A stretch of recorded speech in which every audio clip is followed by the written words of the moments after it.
Hello, good morning students. आज हम जो बात करने वाले हैं वो है ल्यूट सफिक्स। ल्यूट मीन्स के ल्यूट जो प्रत्याहार है उसका आज हम चर्चा करेंगे। ल्यूट प्रत्याहार कहाँ लगाया जाता है, इसका क्या अर्थ होता है, ये सब आज के लेक्चर में हम देखेंगे। तो ल्यूट प्रत्यय है वह हमेशा इसका कुछ नियम है वो पहले देख लेते हैं। ल्यूट जो प्रत्याहार है, जो सफिक्स है, उसका नपुंसक लिंग में ही आता है ल्यूट प्रत्यय। नपुंसक लिंग में भाववाचक, जब भाववाचक संज्ञा बनानी होती है तब ल्यूट प्रत्यय आता है। तो ल्यूट प्रत्यय का जो अर्थ है वह भाववाचक, यानी कि भाव का अर्थ जो है वह दिखाने के लिए, वह दर्शाने के लिए किया जाता है।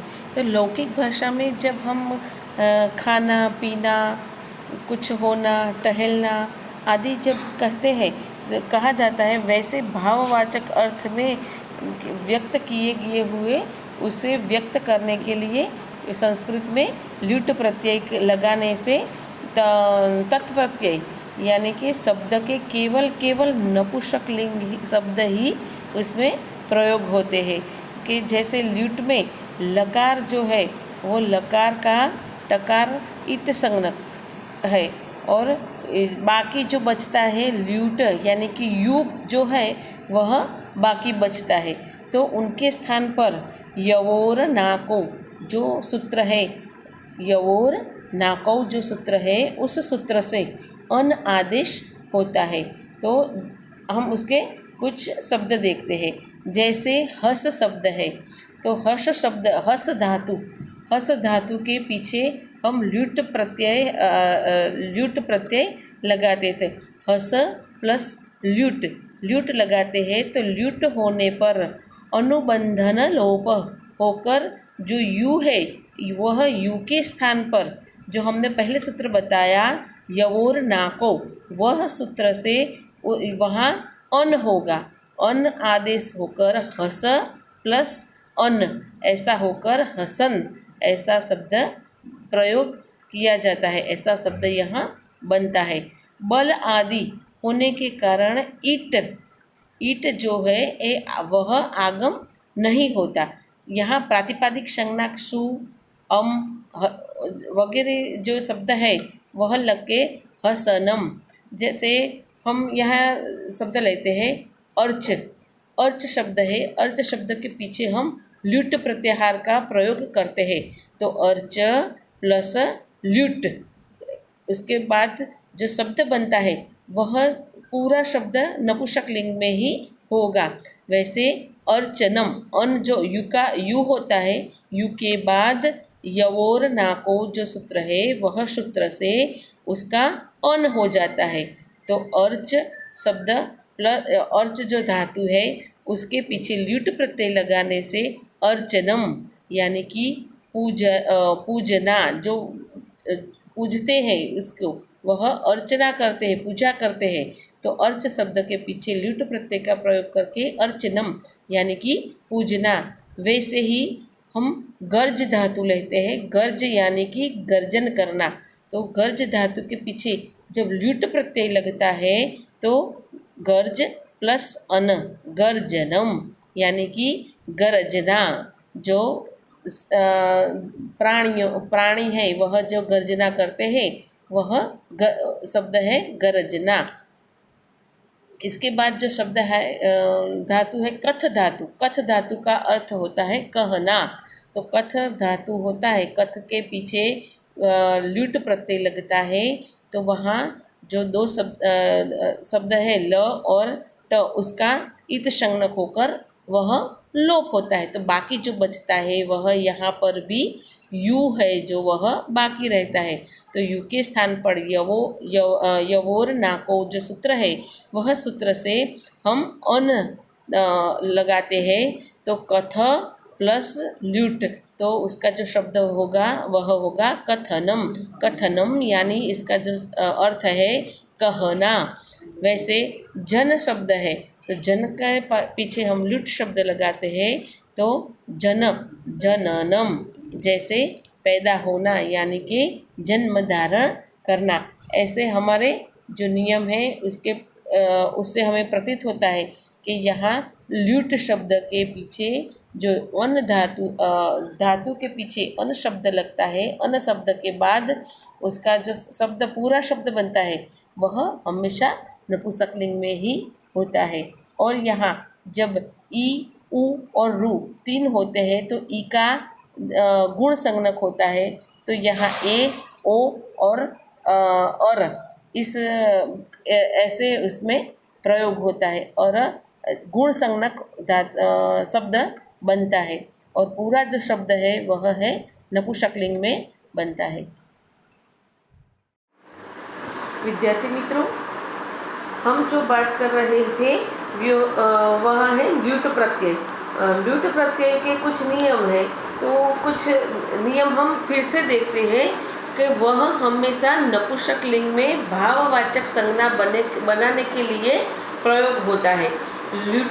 दूसरा नियम हमारा है कि ल्यूट का यू जो शेष, ल्यूट शब्द में जो यू रहता है वह ल्यूट का यू जब शेष रहता है और यू है उसका अन हो जाता है, तो वह हमारा जो सूत्र है यवोर नाको जो सूत्र है वह सूत्र से जो ल्यूट का यू है, यू शेष बचता है, वह यू को हम वह यू का अन हो जाता है।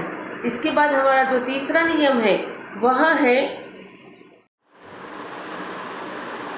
धातु के, तीसरा हमारा जो नियम है वह है धातु के अंतिम अ, ई और रु आदि को गुण हो जाता है, फिर ए का अय, ओ का अव होगा। और चौथा जो हमारा नियम है वह है उपधा में ह्रस्व ई, उ और रु, उपधा में ह्रस्व ई, उ और रु के केवल गुण संज्ञा यानी कि ए, गुण संज्ञा किसकी होती है? ए, ओ और अर, वह उसकी गुण संज्ञा होती है। और लास्ट जो नियम है ल्यूट का वह है ल्यूट प्रत्ययांत शब्द के जो रूप बनते हैं वो पहले से हमने बताया गया है वैसे ही नपुंसकलिंग के समान होते हैं। तो आइए कुछ अब इसके धातुओं के ल्यूट प्रत्यय लगा के हम देखते हैं।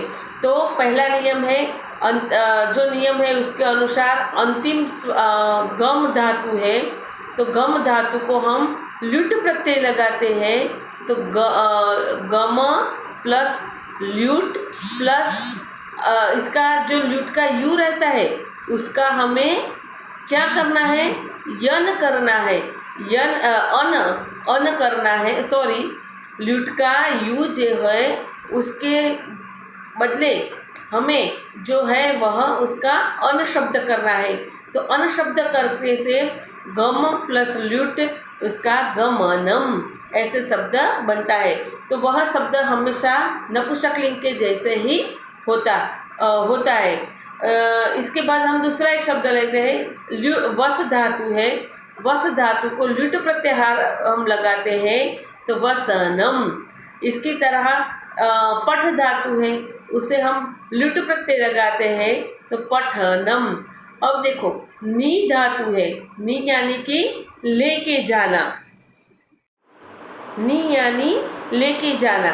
नी धातु के साथ जब ल्यूट प्रत्यय लगाते हैं तब हमारा जो नियम है कि धातु के अंत में ई हो, यहाँ ह्रस्व ई है तो उसके गुण संज्ञा होकर उसका ए होगा और ए के बाद उसका अय होता है। तो नी प्लस ल्यूट लगाकर नयनम, ए हो गया और ए के बाद अय हो गया तो नयनम शब्द बनता है। अब दा धातु है, दा धातु के पीछे हम ल्यूट प्रत्याहार लगाते हैं, तो दा धातु के पीछे ल्यूट प्रत्याहार लगा के दानम। यहाँ हमें उपधा यानी कि ई का ए होता है, उ का ओ होता है और रु का अर होता है, वह जो नियम है उसका हमने यहाँ प्रयोग किया है। अब हम देखते हैं, देखो आप यहाँ देख रहे दा धातु जो है उसका ल्युट प्रत्यय लगा के दानम यानी कि देना, ऐसा हम शब्द बना सकते हैं। इसके बाद जो शब्द लिया हुआ है वह है धाव। धाव धातु के पास ल्युट प्रत्यय का जो प्रयोग करते हैं तो धावनम यानी कि दौड़ना, ऐसा शब्द बनता है। जो यहाँ देखिए, यहाँ जो बने हुए शब्द हैं वह सारे शब्द हैं नपुंसकलिंग के जैसे ही होंगे। पा यानी पा धातु है, पा धातु के पास हमने ल्युट प्रत्यय लगा के पानम यानी कि पीना, वह शब्द बनता है। ऐसे देखो सभी शब्द यहाँ नपुंसकलिंग के जैसे ही होता है। आज हम यहाँ जो ल्युट प्रत्यय है उसको समाप्त करते हैं।